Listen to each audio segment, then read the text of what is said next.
I'm Miss Walker, and in this video, I'm going over week 7, Wednesday. And in this video, we're going over multiplication and division fact families.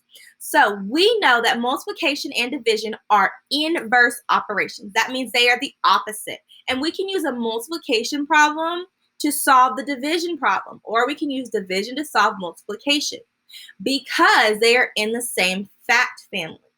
So what we need to know about fact families for multiplication and division is you'll have 2 multiplication problems and 2 division problems. They will all use the same numbers over and over again in different orders. Now, the first thing you need to know is if we are looking at this first problem and we have a 7, 5, and 35, those are the only numbers we see in this fact family. Number 1, there is no way that you're going to put number 2, 4, 9, 10, those numbers aren't going to go in this fact family anywhere because you can't just pull a random number out of your head and say, oh, that goes in the fact family. I just decided it goes there. No. You have to use the 7, 5, and 35 because they're in the same family. You can't just add in some guy off the street to the family. No, not in this situation. All right, so before we get started, I want to go over these key vocabulary words that you need to know. This is important for mathematicians. We have factor. So those are the numbers that you are multiplying together. So in this problem, our factors are 7 and 5. And then you have a product, which is the answer to a multiplication problem. Factor multiplied by factor equals product. Then for division, you have the big number is called your dividend. The number you are dividing by is called your divisor. That's how I remember it. Whenever I'm dividing by it, it's the divisor. And the answer to a division problem is called a quotient. Whenever you do division, you want to start with your total. So in my classroom, we usually do a chant where I say something and the kids repeat, and most of the time they lead the chant anyway.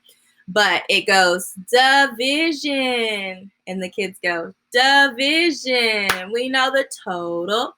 We know the total. Have to divide, or partition, So my students know that when we do division problems, we always start with our dividend, and it has to be the biggest number because we know the total. All right, let's get started. It's going to go pretty quick, but I just wanted to explain all of that before we got started. So first things first, 7 multiplied by 5. We already have our product over here next door, and it's 35. Make that a little bit bigger. All right, that one's 35. Then if we're doing multiplication, we know using the commutative property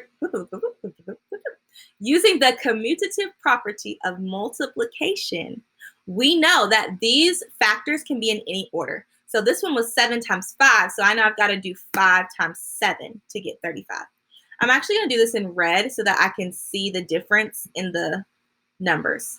All right, so now we know that we're going to use the numbers 35, 5, and 7. So on this next one, it says 35 divided by 5, I need a 7.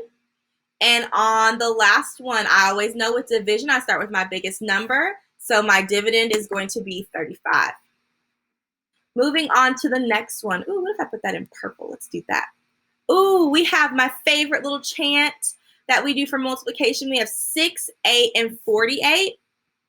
I'm actually going to write these numbers. Whoa, not like that. I'm going to write these numbers up top so that we know which numbers we're using. And then I'm going to tell you my chant for 6, 8, and 48. All right, so this chant goes, 6 and 8 went on a date and sat at table 48. So 6 times 8 is 48. We know if we have a 6 and a 48, the missing factor is 8. On this one, the missing product, the answer is 48. We have 48 divided by 6. Our missing quotient is 8. And on this one, we have 48 divided by something equals 6. So our missing divisor is going to be 8. Moving on to this next one, I'm going to use red on this one. 9 times something is 36. We have 4, 9, and 36. So 9 multiplied by 4 is going to be 36. 4 times 9, our product is going to be 36. The answer is 36. On division, we always start with the total. So our dividend is going to be 36. On the next one, we have 36 divided by 9, so our quotient is going to be 4. Moving on to the next one. We have the numbers 3, 6, and 18. So I know 6 multiplied by 3 is going to be 18. So my missing factor for this one is 6. The next one, 3 times 6 is 18. 18 divided by 3 is 6.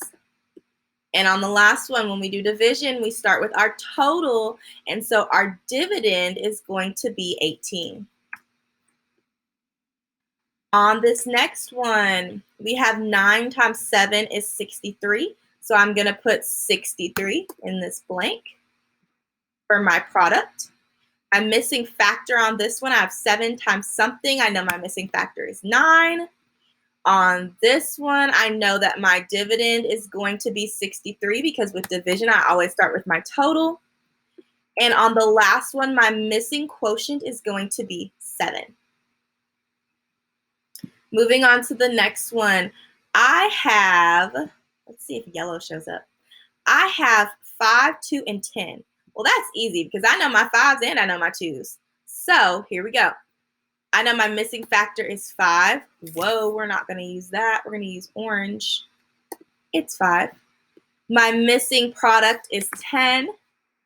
My missing divisor is 2. And on this one, we know with division, we start with our total. So my dividend is 10. Now on this last one, it says, write a fact family using these numbers, 8, 7, 5, 6.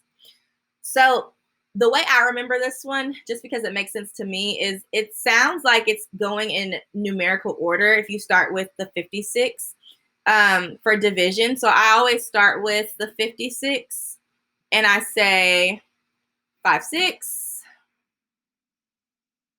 And then I say 7. And then 8. I just see patterns with numbers, so that's how I remember that. 7 times 8 is 56, 5, 6, 7, 8.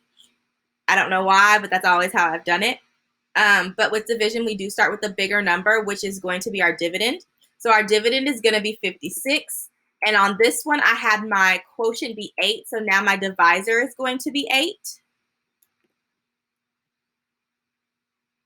And my quotient on this one is going to be 7. Remember, you have to have those numbers switch places on division.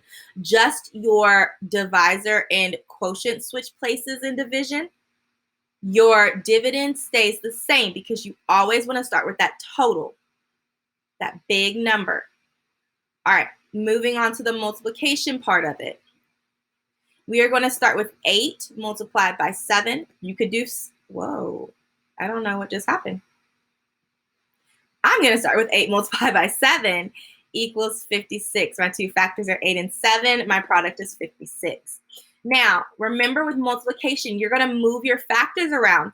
The reason we can move them around is because of the commutative property of multiplication. That just means it doesn't matter what order we put our numbers in or our factors in, as long as they are in the factor position. And then our product will always be the same. So 7 multiplied by 8 is 56.